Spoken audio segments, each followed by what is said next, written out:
لله رب العالمين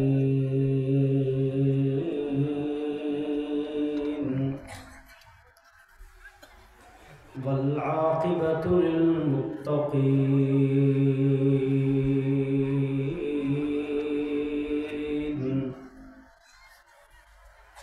والصلاة والسلام على أشرف الأنبياء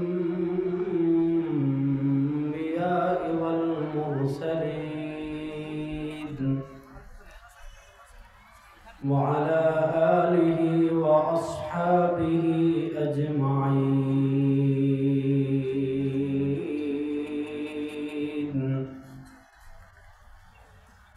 أما بعد فأعوذ بالله من الشيطان الرجيم.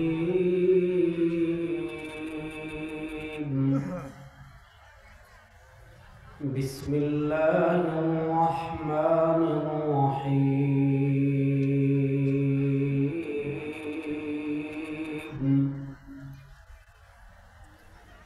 يا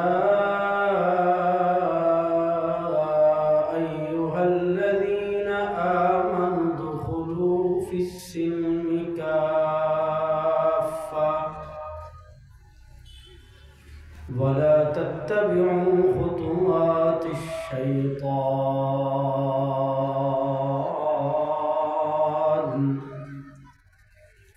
إنه لكم عدو مبين.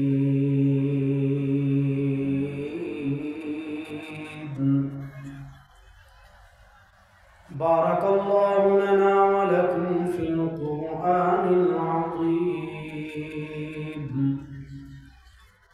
ونفعنا وإياكم بالآيات والذكر الحكيم. وقال رسول الله صلى الله عليه وسلم: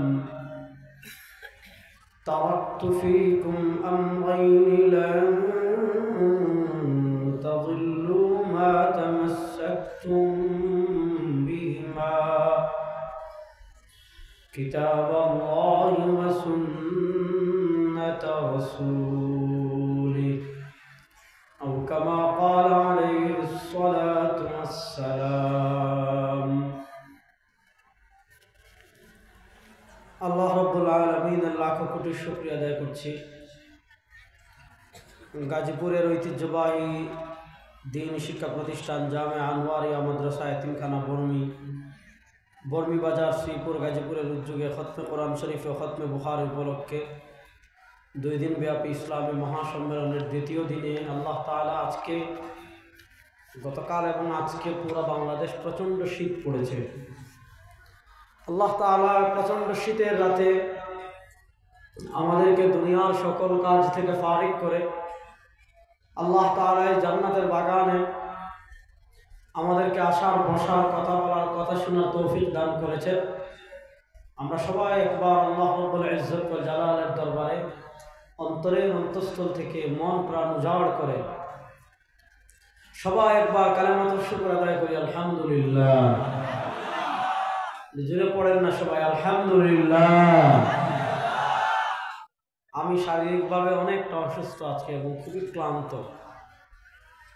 আমি আজকে দেরি হতে চাইনি, আসতেই চাচ্ছিলাম না, শুধু আসছি আপনাদের দোয়া নেওয়ার জন্য। কোরআনুল কারীমের ছোট্ট একটা আয়াত কারিমা তিলাওয়াত করেছি। এই আয়াতকে সামনে রেখে কিছু কথা আপনাদের সামনে পেশ করার চেষ্টা করব। আল্লাহ তাআলা আমাকে যেন ইখলাসের সাথে বিশুদ্ধ কথা বলার তৌফিক দান করেন। আল্লাহ তাআলা আপনাদের সবাইকে যেন আলোচনার শুরু থেকে নিয়ে শেষ পর্যন্ত মনোযোগ সহকারে শোনার তৌফিক দান করেন। মুফাক্কির ইসলাম মাওলানা সৈয়দ আবুল হাসান আলী নদভী রহমতুল্লাহ আলাইহি, আল্লাহ তাআলা তার কবরকে জান্নাতের টুকরা বানিয়ে দেন। আবুল হাসান আলী নদভী রাহিমাহুল্লাহ সহ আমাদের যত আকাবির দুনিয়া থেকে বিদায় নিয়েছেন, আল্লাহ তাদের সকলের কবরকে জান্নাতের টুকরা বানিয়ে দেন। দেখেন, আমাদের শত্রু দুই প্রকারের। এক প্রকারের শত্রু আমরা চিনি, ভারত আমাদের শত্রু। বলেন ভারত আমাদের, বলেন ভারত কখনো আমাদের বন্ধু ছিল? স্বাধীনতার যুদ্ধে তারা আমাদের সহযোগিতা করেছে, অবশ্যই করেছে, কিন্তু সহযোগিতা যতটুকু করেছে স্বাধীনতার পরের 4 বছরে তার থেকে 4 গুণ বেশি চুরি করে নিয়ে গেছে। আপনি মুক্তিযুদ্ধের সেক্টর কমান্ডার ছিলেন মেজর জলিল, আব্দুল জলিল, তার লেখা বই আছে অরক্ষিত স্বাধীনতাই পরাধীনতা। এই বইয়ে আপনারা বিস্তারিত পাবেন। ভারত যখন লুটপাট করে নিয়ে যাচ্ছিল তখন তিনি দাঁড়িয়ে গিয়েছিলেন ভারতের মোকাবেলা করার জন্য, যার কারণে তৎকালীন সময় তাকে গ্রেফতার করা হয়েছিল, অনেক ইতিহাস। সুতরাং ভারত সহযোগিতা করেছে, যতটুকু করেছে তার থেকে বেশি নিয়ে গিয়েছে। সুতরাং তাদের সাথে আমাদের চাওয়া পাওয়ার বাকি আর কিছু নাই। আপনারা আপনাদের মতো থাকেন, আমরা আমাদের মতো আছি। ভালো ব্যবহার করলে ওয়েলকাম, খারাপ ব্যবহার করলে ওপারে থাকেন। এদিকে হাত বাড়াইলে একদম হাত ভেঙে গাছে ঝুলাই দেবেন ইনশাআল্লাহ। বাংলাদেশের সাথে আপনাদের গুন্ডামির দিন শেষ। বাংলাদেশের সাথে আপনাদের গুন্ডামির দিন শেষ। চিন্তা করেন, এরা জাতিগত পৃথিবীতে সবচেয়ে বেশি সাম্প্রদায়িক দাঙ্গা যে কয়েকটা রাষ্ট্রে হয় তার ভিতর একটা হলো ইন্ডিয়া। তারা এখন আমাদেরকে মানবতার সবক শিখায়। আরে বেটা, তোরা তোদের দেশের মসজিদের নিরাপত্তা দিতে পারস না। এখানে মুসলমান সংখ্যা গরিষ্ঠ বাংলাদেশে, আর অন্যান্য ধর্মের লোকজন সংখ্যা লঘু। দাদাদের দেশে মুসলমান সংখ্যা লঘু, সংখ্যা কম, হিন্দুরা সংখ্যায় বেশি। আপনি দেখেন আমাদের বাবরি মসজিদকে তারা শহীদ করেছে, মন্দির বানিয়েছে, রাম মন্দির।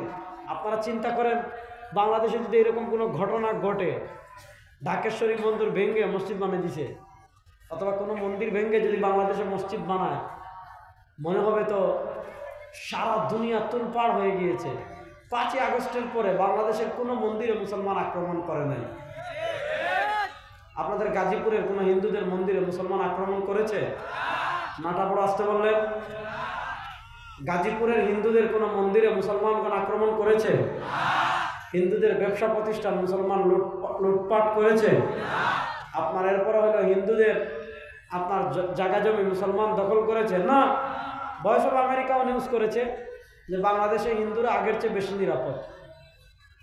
আমরা 5 তারিখের পরে ভয় পেয়েছিলাম যে কোনো অশুভ শক্তি মন্দিরে আগুন দিয়ে এই দেশে সাম্প্রদায়িক দাঙ্গা সৃষ্টি করতে পারে, যার কারণে পৃথিবীতে এরকম কোনো নজির নাই। সারা দুনিয়ার মানুষ দেখেছে বাংলাদেশের মুসলমান মন্দির পাহারা দিয়েছে। আপনি পাশাপাশি 2 রাষ্ট্রে মিলান, এক রাষ্ট্রে গুজরাটে মুসলমানদের লাশ পাবেন, রক্ত পাবেন, দিল্লিতে মুসলমানদের লাশ পাবেন, রক্ত পাবেন, কাশ্মীরে মুসলমানদের লাশ পাবেন, রক্ত পাবেন, আসামে মুসলমানদের লাশ পাবেন, রক্ত পাবেন। গত 15 বছরে এই ফ্যাসিস্টের আমলে আপনারা দেখেছেন আপনার অভিজিৎ রায়কে ছাত্রলীগের গুন্ডারা খুন করেছিল, বিএনপির গয়েশ্বর চন্দ্র বাবুকে রাস্তায় ফেলায় পিটাইছে, সাতকে হিন্দুদের বাড়িতে আগুন দিছে। তখন ভারতের হিন্দু প্রেম কোথায় ছিল? এখন তো কেউ হিন্দুদেরকে আঘাতও করেনি। ভারতের এরকম হিন্দু প্রেম উঠলে কেন? আসলে তাদের হিন্দু প্রেম না, মূলত তারা একটা দাসীকে 15 বছর আমাদের উপর এক ফেরাউনকে চাপিয়ে দিয়েছিল। ফেরাউনের পতন তারা মানতে পারছে না।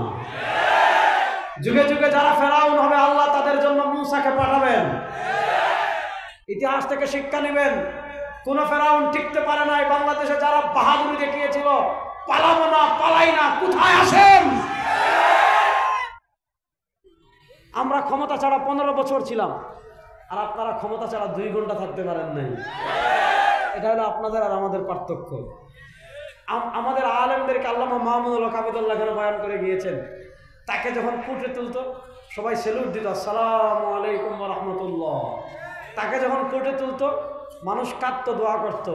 আর তোমাদেরকে কুটে যখন তুলে মানুষ পচা ডিম মারে, মানুষ জুতা মারে। এটা হলো তোমাদের আর আমাদের পার্থক্য। শুনেন, পৃথিবীর সবচেয়ে বেশি সংখ্যালঘু নির্যাতন যে কয়েকটা রাষ্ট্র হয় তার ভিতর অন্যতম হলো ভারত। এবং পৃথিবীতে জাতিগতভাবে আপনি বাংলাদেশের যত দরিদ্র মানুষ হোক, আপনি বাংলাদেশের মানুষ দেখবেন তার যদি কিছু না থাকে চালের দোকান থেকে বস্তা দিয়ে এনে হলেও টয়লেট বানায়, কিছু না পারো পুরাতন শাড়ি দিয়ে হলেও টয়লেট বানায় না বানায়। আমাদের বাংলাদেশে আপনি 1% মানুষ পাবে না খোলা মাঠে প্রাকৃতিক প্রয়োজন পূর্ণ করে। আর আপনি যদি ট্রেনে কলকাতা থেকে দিল্লি যান আর ফজরের সময় যদি আপনি ট্রেনের জানালা খুলেন, তাহলে দেখবেন সমানে রাস্তাঘাটে এরা পায়খানা করে। এটা অসভ্য জাতি, তারা নাকি আমাদের দেশ। শুনেন, বাংলাদেশ আয়তনে ছোট হতে পারে, কিন্তু আপনি মনে রাখবেন এখানে বসবাস করে 14 কোটি মুসলমান। এটা পৃথিবীর দ্বিতীয় বৃহত্তম মুসলিম রাষ্ট্র। এখানে এতদিন ক্ষমতায় একটারে বসাই রাখছিলেন ভোট ছাড়া। তাদের আমলে যা মনে চায় তা করেছেন। আলেমদেরকে কি করেছেন, শিক্ষা সিলেবাসে আমি সব জায়গায় গত বছর এভাবে বলতাম না, অন্যভাবে বলতাম, কারণ তখন তো সরাসরি বলা বুঝেন না কি করেছে আলেমদের। আপনার একটা জিনিস খেয়াল করেন, কামাল আতাতুর্ক আমরা যে কত বড় ফেরাউন্ডে বিদায় করছি, এটা আপনি উদাহরণটা দিলে বুঝবেন। কামাল আতাতুর্ক, এর নাম হলো কামাল পাশা। তো গত শতাব্দীতে মুসলমানদের সবচেয়ে কষ্টের যেটা ব্যাপার হলো, প্রত্যেক দেশে এক একটা আব্বা বানিয়ে দিছে। তুরস্কের এক আব্বা, বাংলাদেশে আরেক আব্বা, উজবেকিস্তান গেলাম দেখলাম ওখানে আরেক আব্বা, সিরিয়াতে আপনারা দেখেছেন এক আব্বা। তো মুসলমানরা এই শতাব্দীতে যেটা করতেছে, সব জায়গায় মুড়ে মুড়ে আব্বার মূর্তি বানাই রাখছে। আপনারা দেখেছেন বাংলাদেশের পোলাপান সব মূর্তি ভেঙে দিছে। গত 2 সপ্তাহ আগে দেখছেন সিরিয়ার আব্বার মূর্তি ভাঙ্গা পোলাপান মাথায় পেশাব করছে। কথা ভালো করে বুঝেন। কামাল পাশা এই কুখ্যাত ফেরাউন যে কি করেছিল, উসমানী খিলাফতকে পতন ঘটিয়ে, উসমানী খিলাফতকে বিলুপ্ত করে তুরস্কে সেকুলারিজম প্রতিষ্ঠা করেছিল। আমাদের বাংলাদেশে সেকুলারিজম এসেছে 72-এর সংবিধানে। আমাদের মুক্তিযুদ্ধের চেতনায় সেকুলারিজম ছিল না। আমাদের মুক্তিযুদ্ধের চেতনা ছিল সাম্য, মানবিক মর্যাদা, সামাজিক ন্যায় বিচার, সামাজিক সুবিচার। এটা ছিল আমাদের মুক্তিযুদ্ধের চেতনা। আমার একটা বক্তব্য আছে, আপনারা শুনবেন। আমি সব নাস্তিক, মুরতাদ, শাহবাগী, ররদালাল, মুদিরপুলা যারা আছে সবগুলারে চ্যালেঞ্জ দিছি যে আমাদের মুক্তিযুদ্ধের চেতনায় কোথাও সেকুলারিজম দেখাতে পারবে না, ধর্মনিরপেক্ষতা। আমাদের মুক্তিযুদ্ধের চেতনা ছিল 3টা, বলেন সাম্য, বলেন সাম্য, মানবিক মর্যাদা, সামাজিক ন্যায় বিচার। এই 3টা ছিল আমাদের মুক্তিযুদ্ধের চেতনা। কিন্তু দুঃখের কথা হলো, মুক্তিযুদ্ধের শেষ হওয়ার পর 1 বছর পরে আমাদের সংবিধান লেখা হয়েছে ভারতে। ওই সংবিধানে মুক্তিযুদ্ধের চেতনা এনেছে সেকুলারিজম, ধর্মনিরপেক্ষতা। শহীদ প্রেসিডেন্ট জিয়াউর রহমান উনি যখন প্রেসিডেন্ট হলেন, উনি প্রেসিডেন্ট হওয়ার পর শেখ মুজিব 1971 থেকে 75 সংবিধান 4 বার সংশোধন করেছেন। তো উনি সেকুলারিজমকে আমাদের সংবিধানের মৌলিক ধারা বানিয়েছিলেন। শহীদ প্রেসিডেন্ট জিয়াউর রহমান সাহেব উনি সেকুলারিজমকে বাদ দিয়েছেন। বাদ দিয়ে সেখানে যেহেতু এদেশের 92% মানুষ মুসলমান, এজন্য তিনি সেখানে সেকুলারিজমকে বাদ দিয়ে যোগ করেছিলেন আল্লাহর উপর পূর্ণ আস্থা এবং বিশ্বাস। অর্থাৎ শহীদ জিয়াউর রহমান সাহেব এই সেকুলারিজমকে বাদ দিয়েছিলেন 1979 সালে। 1979 সালে শহীদ প্রেসিডেন্ট জিয়াউর রহমান উনি আল্লাহর উপর পূর্ণ আস্থা এবং বিশ্বাস, এটা তো সাধারণ মুসলমানদের ঈমান ভাই। এদেশের 92% মুসলমান, আমরা আল্লাহর উপর পূর্ণ আস্থা এবং বিশ্বাস আমাদের আছে না নাই? উনি তো মুসলমান ছিলেন বলেই, আল্লাহকে বিশ্বাস করতেন বলেই সংবিধান এটা যোগ করেছিলেন। ওই শহীদ প্রেসিডেন্ট জিয়াউর রহমান সাহেব যোগ করে গিয়েছিলেন 1979-তে। এরপর 2010 পর্যন্ত আমাদের সংবিধানে আল্লাহর উপর পূর্ণ আস্থা এবং বিশ্বাস ছিল। মধ্যখানে আওয়ামী লীগ একবার আসছিল 96 থেকে 1, তখনও কিন্তু সংবিধানে আল্লাহর উপর পূর্ণ আস্থা এবং বিশ্বাস ছিল, বাদ দিতে পারে না, কারণ তখন কিছুটা হলেও জনগণের ভোটে এসেছিল, এজন্য পারে নাই। কিন্তু 2008-এ যখন ভারতের মদতপুষ্ট ক্ষমতায় আসলো, বিচারপতি খায়রুল কবির ভারতের 5 গোলাম, ওরে যেখানে পাইবেন জুতা দিয়ে বেরিয়ে সেনাবাহিনীর কাছে তুলে দিবেন। এই বিচারপতি খায়রুল কবির স্বপ্রণোদিত হয়ে 1989 সাল থেকে নিয়ে 2010 সাল পর্যন্ত, ওই জিয়াউর রহমান সাহেবের আমল থেকে নিয়ে 2010 সাল পর্যন্ত আল্লাহর উপর পূর্ণ আস্থা এবং বিশ্বাস ছিল। এই লেডি ফেরাউন্ডা আবার এটাকে বাদ দিয়ে আমাদের সংবিধানে ধর্মনিরপেক্ষতা যোগ করেছে। এখন অন্তর্বর্তীকালীন সরকার সংবিধান সংশোধনের কথা বলছে, এবং গতকালকে আমরা দেখেছি ধর্মনিরপেক্ষতাকে বাদ দেওয়ার কথা বলছে। শুনেন, ধর্মনিরপেক্ষতাকে শুধু বাদ দিলেই হবে না। আমি আমার বিএনপির ভাইদেরকে বলবো, শহীদ প্রেসিডেন্ট জিয়াউর রহমান সাহেব সংবিধানে মুসলমান 92% মুসলমানের প্রাণের দাবি বাস্তবায়ন করে গিয়েছেন, আল্লাহর উপর পূর্ণ আস্থা এবং বিশ্বাস। এখন এই লেডি ফেরাউন যেটা যোগ করেছে, এটা শুধু বাদ দিলেই হবে না, আল্লাহর উপর পূর্ণ আস্থা এবং বিশ্বাস সংবিধানে আবার যুক্ত করতে হবে। আল্লাহর উপর পূর্ণ আস্থা এবং বিশ্বাসের বাইরে আর কোন তন্ত্র মন্ত্র ভারতের গোলামি মানি না, মানব না। আল্লাহর উপর পূর্ণ আস্থা এবং বিশ্বাস আমাদের ঈমান। কেউ যদি কয় না আমার আস্থা বিশ্বাস আল্লাহর উপর না ভারতের উপর, ঈমান আছে না গেছে? কথা কয় না রে, ঈমান আছে না গেছে? মুসলমানদের কাছে ভারত বড় না, মুসলমান ভারতকে ডরায় না, আমেরিকা ডরায়, রাশিয়া, আপনার আমেরিকা বলেন, রাশিয়া বলেন, এরপরে আপনার চীন বলেন, জার্মান বলেন, জাপান বলেন, ইংল্যান্ড বলেন, ফ্রান্স বলেন, স্পেন বলেন, পর্তুগাল বলেন, মুসলমান পৃথিবীর কারো পরাশক্তিকে ভয় পায় না, মুসলমান ট্যাঙ্ককে ভয় পায় না, কামানকে ভয় পায় না। আরে মুসলমানদের আল্লাহু আকবারের ধ্বনির মোকাবেলা করবে পৃথিবীর এমন কোন অস্ত্র নাই, মুসলমানের লা ইলাহা ইল্লাল্লাহর মোকাবেলা করবে পৃথিবীতে এমন কোন অস্ত্র না। সুতরাং শুনেন, এক প্রকার যুদ্ধ হলো বুদ্ধিবৃত্তিক যুদ্ধ, চিন্তাগত যুদ্ধ, আর আরেক প্রকার যুদ্ধ হলো সরাসরি যুদ্ধ। দেখেন, সরাসরি যুদ্ধ আমরা জানি ভারত আমাদের দুশ্মন। এরা মুক্তিযুদ্ধের পর থেকে নিয়ে 1971 সাল পর থেকে নিয়ে এই আজকে 2024 সাল পর্যন্ত যত জুলুম আমাদের উপর করেছে, যত অত্যাচার আমাদের উপর করেছে, পৃথিবীতে কোনো রাষ্ট্র এত ফ্রি ট্রানজিট পায় না গত 15 বছর ভারত যতটুকু পেয়েছে।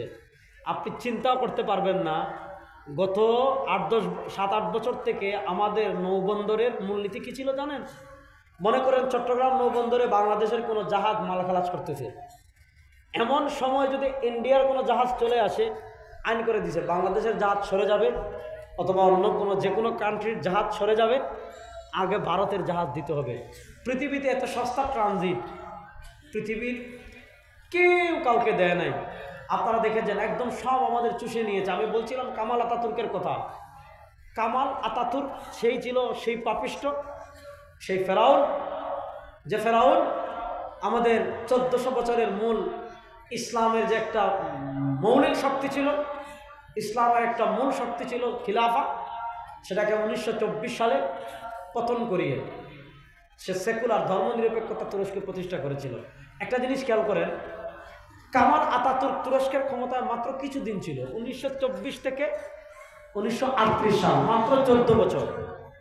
কামাল আতাতুর্ক তুরস্কের ক্ষমতায় ছিল মাত্র 14 বছর, কিন্তু এই 14 বছরে তুরস্কে এমন কি মেকানিজম সে করেছে, তুরস্কে এমন মেকানিজম সে করেছে যে তুরস্কে 14-15 বছরে যারা বড় হয়েছে তারা না চিনে আল্লাহকে, না চিনে নবীকে, না চিনে কোরআন, না চিনে হাদিস, না চিনে সরওয়ারে দু আলম, না চিনে কোরআন, না জানে ঈমান। অর্থাৎ এমন একটা প্রজন্ম যাদের সাথে কোরআন সুন্নাহর কোনো সম্পর্ক নাই, ইসলামের কোনো সম্পর্ক নাই। প্রশ্ন হলো মাত্র 14-15 বছরে কামাল আতাতুর্ক এমন কি করে ফেলেছে? কামাল আতাতুর্ক 14-15 বছরে যে কাজটা করেছে সেটা হলো তুরস্কে একটা প্রজন্ম গ্যাপ তৈরি করে ফেলেছিল। অর্থাৎ সে কি করেছে? প্রথম কোরআন নিষিদ্ধ করে দিয়েছে, আরবি বর্ণমালা নিষিদ্ধ করে দিয়েছে, আযান নিষিদ্ধ করে দিয়েছে, হিজাব নিষিদ্ধ করে দিয়েছে, মসজিদ বন্ধ করে দিয়েছে। আমি উজবেকিস্তান গেলাম, উজবেকিস্তান যাওয়ার পর ওখানে বুখারা একটা প্রসিদ্ধ শহর, আপনারা জানেন ইমাম বুখারীর শহর, তিরমিজ আরেকটা প্রসিদ্ধ শহর, ইমাম তিরমিজের শহর, সমরকান্দ আরেকটা প্রসিদ্ধ শহর, এগুলা তো ইলমের শহর। ওখানে যাওয়ার পর আমার এত কষ্ট লাগলো অবস্থা দেখে, যে যেখানে আমাদের মহান ইমামগণ ঘুমিয়ে আছেন, ইমাম বুখারী, ইমাম তিরমিজি, ইবনে আব্বাস, কোসাম ইবনে আব্বাস রাদিয়াল্লাহু তাআলা আনহু, আমাদের আকিদার ইমাম ইমাম আবু মনসুর মাতুরিদি, ফকি আবুল্লাহ সামারকান্দি, ইমাম দারিমি, আমাদের হেদায়ার লেখক, আমাদের তাসাউফের ইমাম ইমাম বাহাউদ্দিন নকশবন্দি, ইমাম আবু হাফস আল কবির, চিকিৎসা বিজ্ঞানের জনক ইবনে সিনা, সব ওই এলাকার মানুষ। আপনি তুরস্কে বলেন, উজবেকিস্তান বলেন, এখানের সবচেয়ে দুঃখজনক যে সত্য ছিল, আমি গত বছর এক বক্তব্যে বলেছিলাম, তখন এরা ভাগে নাই, যে আওয়ামী লীগ এই 15 বছরে আমাদের যত ক্ষতি করেছে, আফগানিস্তানে আমেরিকাও ততটা ক্ষতি করতে পারে না। কেমন করেছি বলেন? আফগানিস্তানে মানুষ তো ব্যাপকভাবে মেরেছে, কিন্তু শিক্ষা, তাহাজিব, তামাদ্দুন এগুলা চেঞ্জ করতে পারে নাই তারা। কিন্তু তুরস্কে কামাল আতাতুর্ক যেটা করেছিল, সেটা হলো সে একটা প্রজন্ম এমনভাবে গড়ে তুলেছে, একটা প্রজন্ম এমনভাবে তৈরি করেছে 15 বছরে। অর্থাৎ এই 15 বছরে ছোট থেকে যারা বড় হয়েছে, এরা আল্লাহকে চিনে না, এরা নবীকে চিনে না, এরা জান্নাত চিনে না, এরা জাহান্নাম চিনে না, এরা সাহাবা চিনে না, এটা ঈমান চিনে না, এরা জরুরিয়াতে দিন চিনে না, এরা আকীদা বুঝে না, এরা ইসলাম বুঝে না, এরা দুনিয়ার কিচ্ছু বুঝে না। অর্থাৎ 14 বছরে কামাল আতাতুর্ক সব জায়গা থেকে ইসলামকে মুছে দিয়েছিল, যার কারণে তুরস্কে যে প্রজন্ম গড়ে উঠেছে, তারা যে শিক্ষা সিলেবাস পড়ে বড় হয়েছে, ওই শিক্ষা সিলেবাসে সব নাস্তিকতাবাদ ঢুকিয়ে দিয়েছিল, ওই শিক্ষা সিলেবাসে সব সেকুলারিজম ঢুকিয়ে দিয়েছিল, ওই শিক্ষা সিলেবাসে কোরআন নাই, ওই শিক্ষা সিলেবাসে হাদিস নাই, ওই শিক্ষা সিলেবাসে ইসলাম নাই, ওই শিক্ষা সিলেবাসে আকীদা নাই, ওই শিক্ষা সিলেবাসে জরুরিয়াতে দিন নাই। এবার দেখা যাচ্ছে যারা বড় হচ্ছে তারা ইসলামকে চিনছে না। এই 15 বছরে যারা বড় হয়েছে, বাস একটা প্রজন্ম গ্যাপ তৈরি করে ফেলেছিল। এই 15 বছরে যারা বড় হয়েছে তাদের কারোর সাথে ইসলামের কোনো সম্পর্ক নাই। আপনারা জানেন, গত 15 বছরে বাংলাদেশ ধীরে ধীরে সেই পথে অগ্রসর হচ্ছিল। প্রত্যেক বছর শিক্ষা সিলেবাসে এত আমূল পরিবর্তন হতো। আমাদের শিক্ষা সিলেবাসে পুরোপুরি হিন্দুত্ববাদী শিক্ষা সিলেবাস চালু করা হয়েছিল। আমাদের শিক্ষা সিলেবাসে সালামকে বাদ দিয়ে হিন্দুদের প্রণামকে প্রযোগ করা হয়েছিল। আমাদের শিক্ষা সিলেবাসে অবৈধ যৌনতাকে প্রমোট করা হয়েছিল। আমাদের শিক্ষা সিলেবাসে পার্কে বান্ধবীর সাথে ঘোরাকে প্রমোট করা হয়েছিল, বান্ধবীকে চুমু খাওয়াকে প্রমোট করা হয়েছিল। মা বাবা যদি মেয়েকে রাত্রে বের হতে বাধা দেয়, মা বাবার প্রতিবাদ করা শিক্ষা মানে আমাদের শিক্ষা সিলেবাসে প্রমোট করা হয়েছিল। ওই জানোয়ারের দল শিক্ষা সিলেবাসের নামে আমাদের বাচ্চাদের ঈমান, আমল, তাহজিব, তামাদ্দুনকে নষ্ট করে দিয়েছিল। আমরা পরিষ্কার ভাষায় বলতে চাই, ফ্যাসিস্ট আওয়ামী লীগ এই দেশ থেকে পালিয়ে গিয়েছে। ওই ভারতের শিক্ষা সিলেবাস এই বাংলাদেশে আর চলবে না ইনশাআল্লাহ।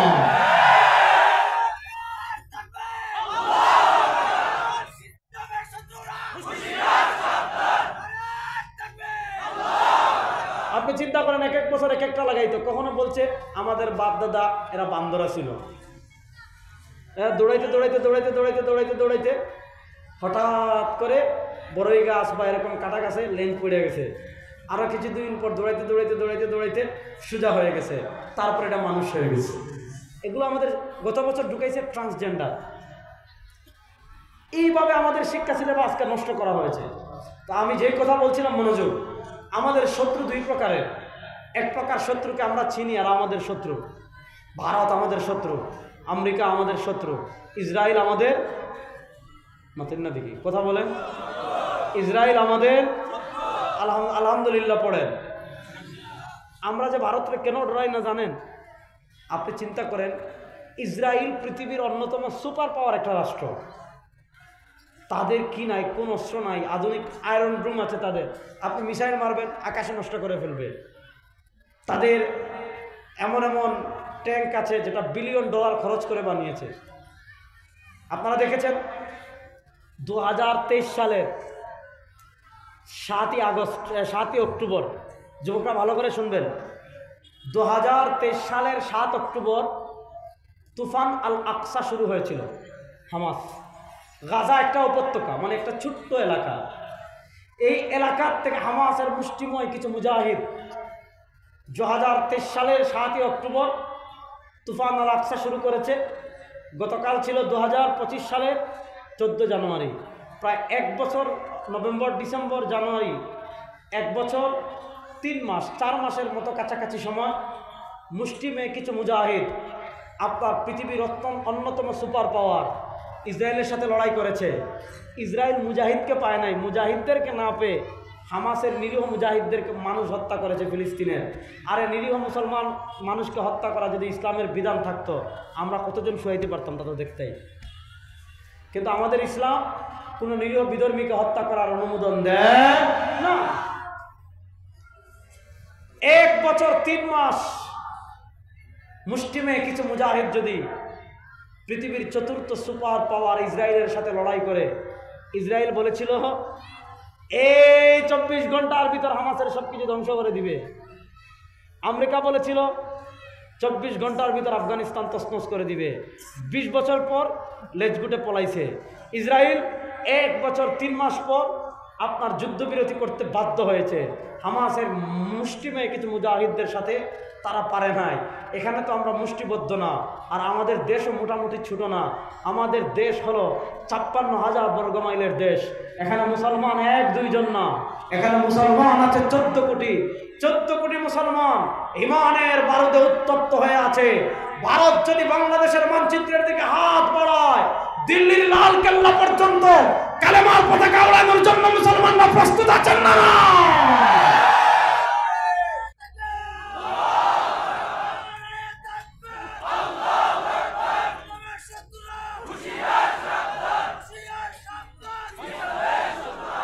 শুনেন, যে জাতি গরুর মুখ খায় সে জাতি, আর যে জাতি গরুর মগজ খায় সে জাতি কখনো এক হতে পারে না। যে জাতি গরুর গোবর খায় সে জাতি, আর যে জাতি গরুর গোশত খায় সে জাতি কখনো এক হতে পারে না। এখন আল্লাহ তাআলা আমাদেরকে এমন একটা ধর্ম দিয়েছেন, আমি কোনো ধর্মকে কটূক্তি করছি না, আল্লাহ তাআলা আমাদেরকে এমন একটা ধর্ম দিয়েছেন, পড়েন আলহামদুলিল্লাহ।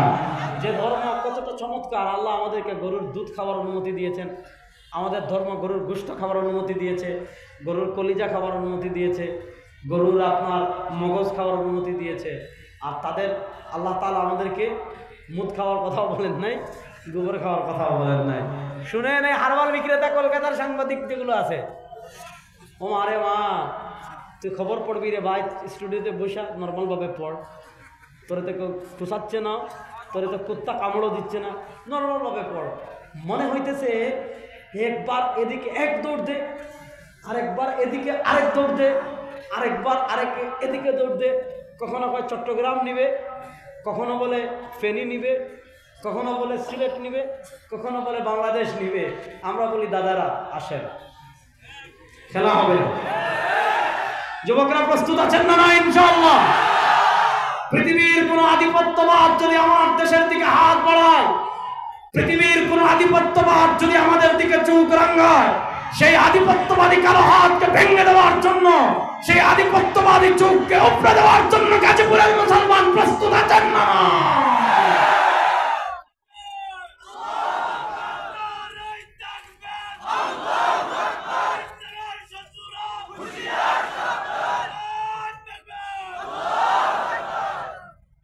আসেন, এক প্রকার শত্রু হলো যাদেরকে আমরা চিনি আমাদের দুশ্মন। দেখেন, বর্তমানে আমাদের কোনো জাতিসংঘ, আজকে দেখেন বাংলাদেশে কিছুই হয় না, তারা কখনো মানবতার গল্প নিয়ে আসে, কখনো বিধর্মীদের অধিকার নিয়ে আসে, কত গল্প কত কিছু তারা প্রচার করছে।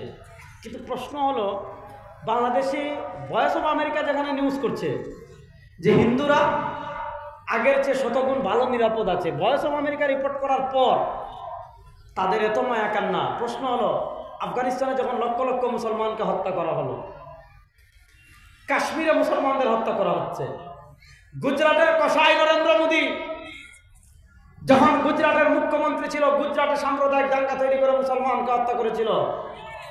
আপনারা দেখেছেন ফিলিস্তিনে মুসলমানের রক্ত বয়ে যাচ্ছে, মিয়ানমারে মুসলমানের রক্ত বয়ে গিয়েছে, উইগুরে মুসলমানদের খুন করা হয়েছে, কাশ্মীরে মুসলমানদের খুন করা হচ্ছে। প্রশ্ন হলো, যখন মুসলমানদেরকে, নিরীহ মুসলমানদেরকে হত্যা করা হয়, তখন আপনাদের মানবাধিকার কোথায় থাকে? তাদের মানবাধিকার সব অন্যান্য ধর্মের ক্ষেত্রে। শুনেন, যাদের কাছে কোরআনের ইলম নাই, যাদের কাছে ঈমান নাই, যাদের কাছে মুস্তাফার আদর্শ নাই, তাদের থেকে আমাদের মানবাধিকার শিক্ষা লাগবে। সৈয়দ আবুল হাসান নদভী রাহিমাহুল্লাহর কথা দিয়ে বক্তব্য শুরু করেছিলাম। এক প্রকার শত্রু, এদেরকে আমরা চিনি, এরা আমাদের দুশ্মন। আর আরেক প্রকার শত্রু আছে, আরেক প্রকার যুদ্ধ আছে, যে যুদ্ধটা অস্ত্র দিয়ে হয় না।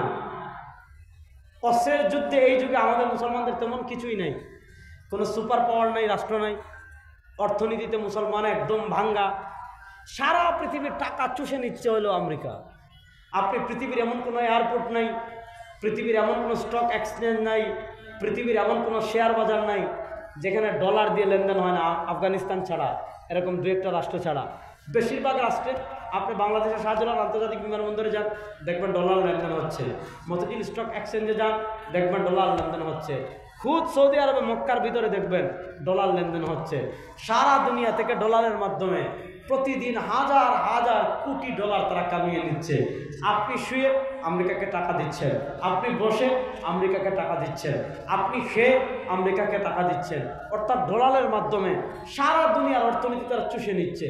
বিশ্বব্যাংকের মাধ্যমে সারা দুনিয়ার টাকা তারা চুষে নিচ্ছে। মুসলমানদের বিশ্বব্যাংকও নাই, মুসলমানদের ডলারও নাই, মুসলমানদের জাতিসংঘও নাই, মুসলমানদের পক্ষে দাঁড়ানোর মতো কোনো পরাশক্তি রাষ্ট্রও নাই। এ যুগে মুসলমান ছন্ন ছাড়া, মুসলমান আজকে ছিন্ন বিচ্ছিন্ন হয়ে গিয়েছে। মুসলমান আজকে বিভিন্ন জাতিসত্তায় বিভক্ত হয়ে, বিভিন্ন মানচিত্রে বিভক্ত হয়ে, মুসলমান সিংহের জাতি আজকে বিড়ালের জাতি দীর্ঘদিন থেকে ছিল। এত দুর্বল মুসলমান হওয়ার পরও, এই যুগে তারা এত শক্তিশালী হওয়ার পরও সম্মুখ যুদ্ধে এই যুগেও তারা পারছে না। আফগানিস্তানে পারছে না, ফিলিস্তিনে পারছে না, সিরিয়ায় পারছে না, ইনশাআল্লাহ কোথাও পারবে না। যদি 14 কোটি মুসলমান ঐক্যবদ্ধ থাকি, আমাদের দেশের দিকে হাত বাড়ানোর সাহস কেউ করবে না। আমাদের দেশের দিকে হাত বাড়াবেন কলকাতা, উড়িষ্যা, 7 সিস্টার, মাথায় রাখেন। খেলা কিন্তু ওই পর্যন্ত যাবে ইনশাআল্লাহ। আপনারা এখানে এসে বাড়াবাড়ি করবেন, আমরা 47-এ যাব। 47-এ দেশ বিভক্ত হয়েছিল ধর্মের উপর ভিত্তি করে। অর্থাৎ যেখানে মুসলমান সংখ্যাগরিষ্ঠ এটা আসবে পাকিস্তানে, যেখানে হিন্দু সংখ্যাগরিষ্ঠ ওইটা যাবে হলো কি হিন্দুস্তানে। তো বাংলাদেশ মুসলমান সংখ্যাগরিষ্ঠ, পাকিস্তানে গিয়েছে, পূর্ব পাকিস্তান। তাহলে আপনি যেহেতু রেড ক্লিপকে দায়িত্ব দেওয়া হয়েছিল সীমানা আঁকার জন্য, সে তোমার কংগ্রেসের দালালি করে আমাদের ওই, আপনি গেলে দেখবেন খনিজ সম্পদে ভরা সব পাহাড়, আপনি সিলেটে গেলে অবাক হয়ে যাবেন, সব পাহাড় দিছে তাদের, পানি দিছে আমাদের। অথচ এই পুরো পাহাড়গুলো, মেঘালয় বলেন, এগুলা সব মুসলমান সংখ্যাগরিষ্ঠ। আপনি 47-এর মানচিত্রে গেলে এগুলা সব আমাদের, একটাও তাদের না। আপনি বাংলাদেশ নিয়ে বাড়াবাড়ি করবেন, 47-এ ফিরে যাওয়ার জন্য আমরা প্রস্তুত আছি। হিসাব কিতাব শুনেন, ওই নমস্কার করার দিন শেষ। যারা নমস্কার করার কথা ছিল তারা পলাই গেছে। এখন যারা আছে এরা বীরের জাতি, এরা রক্ত দিয়ে তাদের দেশকে উদ্ধার করেছে, এরা জীবন দিয়ে তাদের দেশকে উদ্ধার করেছে, এরা হাজারের অধিক শহীদের বিনিময়ে তাদের দেশকে উদ্ধার করেছে। সুতরাং প্রতিবেশী আর কারো আধিপত্য এই বাংলাদেশে চলতে দেওয়া হবে না, হবে না, হবে না।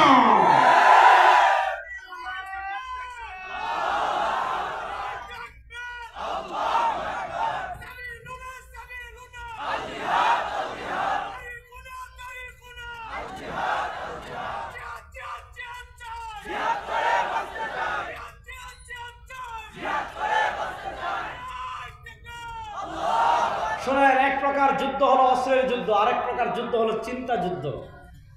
চিন্তা যুদ্ধ মানে কি এটা একটু বলে আমি শেষ করবো, ভালো করে শুনেন। সৈয়দ আবুল হাসান নদভী রাহিমাহুল্লাহর পরিভাষায় যেটাকে বলা হয় আল গজওয়াতুল ফিকরিয়া, চিন্তা যুদ্ধ। চিন্তা যুদ্ধ মানে কি? এই চিন্তা যুদ্ধ বুঝার আগে একটা হাদিস শুনেন, তাহলে বুঝবেন। নবী করিম সাল্লাল্লাহু আলাইহি ওয়াসাল্লাম বলেছেন, সায়াতি আলান নাসি জামান, আমার উম্মার উপর এমন একটা সময় আসবে, আমার উম্মার উপর এমন একটা কাল আসবে, আমার উম্মার উপর এমন একটা যুগ আসবে, লাম ইয়াবকা মিনাল ইসলাম ইল্লা ইসমুহু। শুক্রবারে মসজিদে গরম জিলাপি খাওয়ার জন্য হাজার হাজার মুসলমান পাইবেন। আপনি মাদারের গিয়ে সিন্নির ডেস্কি থেকে বিরিয়ানি আঁকড়ি তবারক খাওয়ার জন্য হাজার হাজার মুসলমান পাবেন।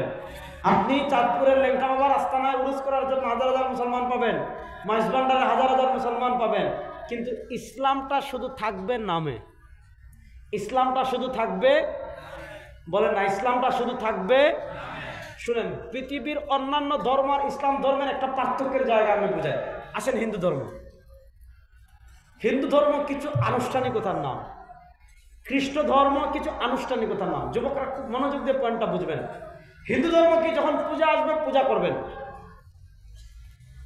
মূর্তির নামে প্রাসাদ তৈরি করবেন, খাবেন, আনন্দ করবেন, 3-4 দিন পর মূর্তিটাকে কিনে নদীতে ফেলে আসবেন, বাস ধর্ম। তার পরিবার কেমনে চলবে তার ধর্ম মাথা কামায় না, সে যেভাবে ভালো মনে করে চালায়। সে খাবে কেমনে তার ধর্ম মাথা কামায় না, সে যেভাবে ভালো মনে করে খায়। সে ঘুরবে কেমনে তার ধর্ম মাথা কামায় না, সে যেভাবে মন চায় ভাবে ঘুরে। সে রাজনীতি কেমনে করবে তার ধর্ম মাথা কামায় না, সে যেভাবে মন চায় এইভাবে করে।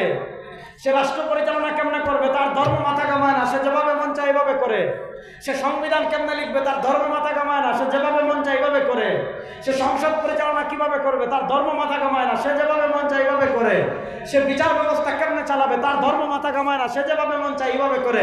দেখা যাচ্ছে তাদের ধর্ম শুধু থাকবে পূজার ভিতর, এর বাইরে ধর্মের আর কোনো বিষয় নাই। ঠিক তেমনি ভাবে খ্রিস্টান রাজ্যের তো মূলনীতি ছিল রাষ্ট্র থাকবে আলাদা, ধর্ম থাকবে আলাদা। তাদের ধর্ম শুধু গির্জায়, তাদের ধর্ম শুধু মন্দিরে। এর বিপরীত ইসলাম। আমরা কেমনে হাঁটবো, ইসলামে আছে না নাই? আর আসতে বলেন, আমরা কেমনে হাঁটবো, ইসলামে আছে না নাই? কেমনে খাবো, ইসলামে আছে না নাই? কেমনে ঘুমাবো, ইসলামে আছে না নাই? কেমনে বাথরুমে যাবো, ইসলামে আছে না নাই? কেমনে ব্যবসা করবো, ইসলামে আছে না নাই? কেমনে পরিবার চালাবো, ইসলামে আছে না নাই? কেমনে ত্যায্য সম্পত্তি ভাগ করবো, ইসলামে আছে না নাই? তবে কেমনে রাজনীতি করবো, এটা ইসলামে নাই। কেমনে রাষ্ট্র পরিচালনা করবো, এটা ইসলামে আছে না নাই? কেমনে বিচার ব্যবস্থা পরিচালনা করবো, ইসলামে আছে না নাই? কেমনে সংসদ চলবে, ইসলামে আছে না নাই? কেমনে সংবিধান হবে, ইসলামে আছে না নাই? ইয়া আইয়ুহাল্লাযীনা আমানু দুখুলু ফিস-সিলমি কাফা। ইসলাম গ্রহণ করার পর আপনার পক্ষে আসলে ইসলাম মানবেন, নেত্রীর পক্ষে আসলে ইসলাম মানবেন, আপার পক্ষে আসলে মানবেন।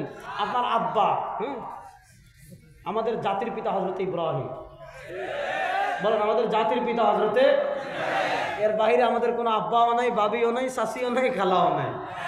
হিসাব একদম সহজ। আমাদের মিল্লাত আবিকুম।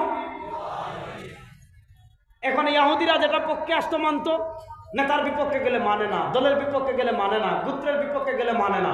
আল্লাহ বলেন চলবে না। ইয়া আইয়ুহাল্লাযীনা আমানু দুখুলু ফিস-সিলমি কাফা। ইসলামে পরিপূর্ণ প্রবেশ করো। তোমার ঘর থেকে নিয়ে রাষ্ট্র পরিচালনা সব জায়গায় কোরআন লাগবে, সব জায়গায় ইসলাম লাগবে। কোন জায়গায় ইসলামের বাইরে কোন মুসলমান যেতে পারে না। ও মুসলমান, 52 বছর মানবতন্ত্র দেখেছি, 52 বছর মানবমন্ত্র দেখেছি। এবার সব তন্ত্র মন্ত্রের খেলা শেষ হয়েছে। নতুন পরিবর্তিত বাংলাদেশ, ইসলামের বাংলাদেশ দেখতে চান কি চান না? আর কোন বাংলাদেশ আমরা দেখতে চাই? আমাদের বিচার ব্যবস্থা ইসলাম নেই। দেখেন আওয়ামী লীগ ভাগছে, আওয়ামী লীগ ভাগার পর আওয়ামী লীগ 15 বছরে যা করে গেছে সব সংস্কারের কথা বলা হচ্ছে। হবে, তারা সংবিধানে যেগুলো পরিবর্তন করেছে অবশ্যই সংস্কার হোক, আমরাও চাই। নির্বাচন কমিশন সংস্কারের কথা বলা হচ্ছে, অবশ্যই হোক, আমরাও চাই। অন্তর্বর্তীকালীন সরকার যত ভালো কাজ করবে পুরো বাংলাদেশের মানুষ তাদের সাথে আছে, সমর্থন দিবে ইনশাআল্লাহ। কিন্তু বাড়াবাড়ি করলে হাসিনার মতো থাকতে পারবেন না। কথা ভালো করে বুঝেন, যেটা বলতে চাচ্ছি এটা বুঝেন। আওয়ামী লীগ 15 বছর অবৈধ থাকার কারণে তারা যা করে গেছে সব পরিবর্তন হচ্ছে। এবার বলেন 1803 সাল থেকে নিয়ে 1947 সাল পর্যন্ত, মনোযোগ, আওয়ামী লীগ মাত্র 15 বছর অবৈধ ক্ষমতায় থাকার কারণে অন্তর্বর্তীকালীন সরকার সব পরিবর্তন করছে তাদের তৈরি করা। তাহলে 1803 সাল থেকে নিয়ে 1947 সাল পর্যন্ত আমাদের দেশের রাষ্ট্র ক্ষমতায় যে ইস্ট ইন্ডিয়া কোম্পানি ছিল, ব্রিটিশ ছিল। আচ্ছা বলেন, ব্রিটিশরা এদেশের মালিক ছিল না ডাকাত ছিল? জোরে বলেন। যুবকরা আত্মপরিচয় লাভ করতে হবে। আমাদের দাদাদের কি উপর জুলুম করেছিল ব্রিটিশ। ব্রিটিশরা এদেশের মালিক ছিল না, ব্রিটিশ ছিল এদেশের ডাকাত। আচ্ছা বলেন, একটা দেশের বিচার ব্যবস্থা কেমনে চলবে, ইসলামে আছে না নাই? আছে। আজকে আমাদের দেশের এক এক চুর, গত পরশু আপনারা দেখেছেন পত্রিকা নিউজ করেছে, আমাদের বাংলাদেশে এক দরবেশ ছিল। ওরে বাপ রে বাপ, কি সুন্দর চেহারা, কি সুন্দর দাড়ি, কি সুন্দর সাদা পাঞ্জাবি পরে উনি আমাদেরকে সহিহ হাদিস শেখাতেন। কি শেখাতেন? সহিহ হাদিস। উনি বলেছিলেন যে সহিহ হাদিসে প্রবলেম নাই, তবে কোরআনে কিছু প্রবলেম আছে। বুড়ার ঘরের বুড়া, হ্যাঁ, কোরআনে শুনছিলেন এটা? বলছে কি কোরআনে কিছু কি আছে, প্রবলেম আছে। শোনেন, এই এক বুড়ায় আপনি চিন্তা করেন একজন মানুষের জীবন চলতে কত টাকা লাগে। এক বুড়ায় 15 বছরে চুরি করেছে মাত্র 53,000 কোটি টাকা। সুবহানাল্লাহ কইবেন না নাউজুবিল্লাহ কইবেন না আলহামদুলিল্লাহ কইবেন? মানে এমন একটা কাজ করছে সব কিছু বলা যায়। 55,000 কোটি টাকা। আমি 2,000 কোটি কমাই দিছি। এক চূড়ায় 55,000 কোটি টাকা চুরি করে ফেলছে। এখন আপনি আসলে ভাই একজন মানুষের জীবন চলতে কত টাকা লাগে? আমাদের বাংলাদেশের সাধারণ 90% মানুষ এমন, এদেরকে 5 লাখ টাকা দিয়ে যদি বলেন আপনি সারা বছর চলেন, 1 লাখ টাকা দিয়ে সারা বছর চলবে, 4 লাখ টাকা জমাই ফেলবে। আমাদের দেশের মানুষ কত ভালো মানুষ, আসলে এত অল্প তুষ্ট মানুষ পৃথিবীর কোথাও পাবেন না আপনি। আজকে দেখেন আমাদের দেশের অর্থনীতির বড় খাত দুইটা, একটা হলো রেমিটেন্স, প্রবাসীরা পাঠায়, আর আরেকটা হলো আমাদের এই যে কলকারখানার পোশাক তৈরি হয়, ওই যে শ্রম বাজার যেটা। আমাদের দেশের শ্রমিকরা প্রবাসীরা কষ্ট করে টাকাটা পাঠায়, আর এই চুলের দলেরা 15 বছর, কি আপনি তো শুনেন 15 বছরে খালি জিকির শুনছেন উন্নয়ন। আমাদের জিকির ছিল সুবহানাল্লাহ, আলহামদুলিল্লাহ, আল্লাহু আকবার, লা ইলাহা ইল্লাল্লাহ। আর গত 15 বছর আওয়ামী লীগের জিকির হয়ে গেছিল উন্নয়ন। সাংবাদিক জিজ্ঞাসা করেছে দিনের ভোট রাতে করলেন কেন? উন্নয়ন। বুঝেন নাই? আপনি যে উন্নয়ন উন্নয়ন উন্নয়ন উন্নয়ন উন্নয়ন উন্নয়ন শুনেছেন, কিন্তু উন্নয়নের আড়ালে কি হয়েছে জানেন? এই পরিমাণ রাষ্ট্রীয় ঋণ রেখে গেছে আমাদের মাথায়। বাংলাদেশ এই পরিমাণ রাষ্ট্রীয় ঋণ আছে, এই ঋণ যদি বাংলাদেশের 20 কোটি প্রত্যেক নাগরিকের মাথায় ভাগ করে দেওয়া হয়, তাহলে প্রত্যেক নাগরিকের মাথায় রাষ্ট্রীয় ঋণ পড়বে মাত্র 1.5 লাখ টাকা। আমার মাথায় 1.5 লাখ, আপনার মাথায় 1.5 লাখ, ভাইয়ার মাথায় 1.5 লাখ, সবার মাথায় 1.5 লাখ রাষ্ট্রীয় ঋণ আছে। তাহলে ব্রিটিশ এদেশের মালিক ছিল না ডাকাত ছিল? এখন আপনি আওয়ামী লীগ পালানোর পর আওয়ামী লীগের বিষয়গুলো যদি সংস্কার করতে চান, তাহলে ব্রিটিশ যে বিচার ব্যবস্থা রেখে গিয়েছে এটা সংস্কার করার প্রয়োজন আছে না নাই? আজকে ব্রিটিশের বিচার ব্যবস্থা করার কারণেই সালমান এফ রহমান 54-55 কোটি টাকা চুরি করার সাহস করে। যদি ইসলাম থাকতো, দরবেশ সাহেবের কবজি পর্যন্ত হাত কেটে ফেলে দেওয়া হইতো। এখন আপনি জুব্বা পরে চুরি করবেন, মানুষ যখন দেখবে কবজি পর্যন্ত হাত কাটা, বুঝবে এটা ইসলাম। বলে নাই চুরিরে ঘুষি মারেন, ঘুষি মারলে কালকে শেষ। বলে না থাবড়ান, না পাকাইবে শেষ। বলে লাঠি দিয়ে পিটান, প্যারাসিটামল খাবে, শরীর পালিশ করবে, শেষ। বলে জেলে রাখেন, 2-3 বছর পরে শেষ। ইসলাম বলেছে চুরি করবা, হাত কেটে কবজি পর্যন্ত ফেলে দেন। এখন আপনি জুব্বা পরে পাগড়ি পরে চুরি করলে যখন মুরিদা দেখবে পিসাবের হাত তো কাটা, বুঝবে এটা বিন না, এটা আপনি দরবেশ বাপ ধরে দরবেশ বাবা চুরি করবেন। মানুষের সাহস মানুষের অন্তর থেকে আল্লাহর ভয়ে কি পরিমাণ উঠে গেলে আপনি চিন্তা করেন।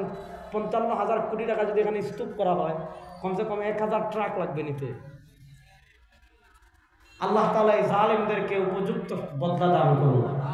আল্লাহ তাআলা দুনিয়া আখিরাতে যেন এদেরকে, এই বাংলাদেশের সাধারণ মানুষের উপর গত 15 বছর যে জুলুম করেছে, অত্যাচার করেছে, কত মায়ের বুক খালি করেছে, কত মানুষকে খুন করেছে, গুম করেছে, আল্লাহ তাআলা দুনিয়া আখিরাতে যেন তাদেরকে উপযুক্ত বদলা দান করে। এর চেয়ে তো বড় দুয়ার নাই।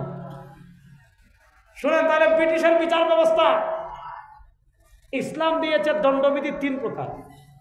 বলেন ইসলাম দিয়েছে দণ্ডবিধি কয় প্রকার? যুবকরা আমার সাথে বলেন। হুদুদ। ক্লান্ত হয়ে গেছেন? বাসটা শুরুই করলাম না এখনো। বলেন হুদুদ। সবাই বলেন, আমার সবার আসতেছে না। হুদুদ, কিসাস, তাজিরাত। এটা হলো ইসলামের দণ্ডবিধি। ব্রিটিশ দিছে 2টা, দেওয়ানি, ফৌজদারি। আপনি আমাদের হাইকোর্টে যান, আমাদের সুপ্রিম কোর্টে যান, এরপরে আমাদের নিম্ন আদালতে যান, গেলে দেখবেন এই ব্রিটিশের বানানো আইন দিয়ে, আপনি দেখেন আইন, ব্রিটিশের বানানো আইন দিয়ে বিচারে কি হয়েছে। এক একজন নিরীহ মানুষকে 15 বছর, 17 বছর, 16 বছর, 13 বছর, 15 বছর, 10 বছর, 11 বছর, 3 বছর। আল্লামা মামুনুল হকের মতো মানুষকে 3 বছর, মাওলানা দিলওয়ার হোসেন সাইদির মতো মানুষকে 13 বছর জেলে রাখছে। তা আমি যে জিনিসটা বলতে চাচ্ছি, ইসলাম দিয়েছে 3টা, ব্রিটিশ দিয়েছে 2টা। ব্রিটিশের বিচার ব্যবস্থা দিয়ে চুরি বন্ধ করা যায় নাই, খুন বন্ধ করা যায় নাই, ঘুম বন্ধ করা যায় নাই, চাঁদাবাজি বন্ধ করা যায় নাই, টেন্ডারবাজি বন্ধ করা যায় নাই, উন্নয়নের নামে রোডের বদলে বাস দেওয়া বন্ধ করা যায় নাই। আমি আল্লাহর জাতের কসম করে বলি, মাত্র 3 মাসের জন্য কোরআনের আইন বাস্তবায়ন করেন, সব বন্ধ হয়ে যাবে। কোরআনের দণ্ডবিধি বাস্তবায়ন হোক, আপনারা চান কি চান না? কোরআনের বিচার ব্যবস্থা বাস্তবায়ন হোক, আপনারা চান কি চান না? কোরআনের অর্থনীতির প্রতিষ্ঠা হোক, আপনারা চান কি চান না? সুতরাং যুবকরা দীপ্ত শপথ নেন, আগামীতে আমাদের বিপ্লব হবে এই বাংলাদেশে আল্লাহর কোরআনকে বিজয় করার বিপ্লব, আল্লাহর দ্বীনকে বিজয় করার বিপ্লব। ইনশাআল্লাহ সময় আর বেশি দিন বাকি নয়। বাংলাদেশের গড় থেকে নিয়ে সংসদ পর্যন্ত ইসলামের বিজয় হবেই হবে ইনশাআল্লাহ। ইসলামের বিজয়কে কেউ আটকাতে রাখতে পারবে না ইনশাআল্লাহ। ইসলামের বিজয় করার জন্য প্রস্তুত আছেন তো সবাই ইনশাআল্লাহ? আল্লাহ তাআলা ইসলামের বিজয়ের পক্ষে মেহনত করার তৌফিক আমাদের সবাইকে দান করেন। আল্লাহ তাআলা ইসলামের সৈনিক হিসাবে আমাদেরকে কবুল করেন।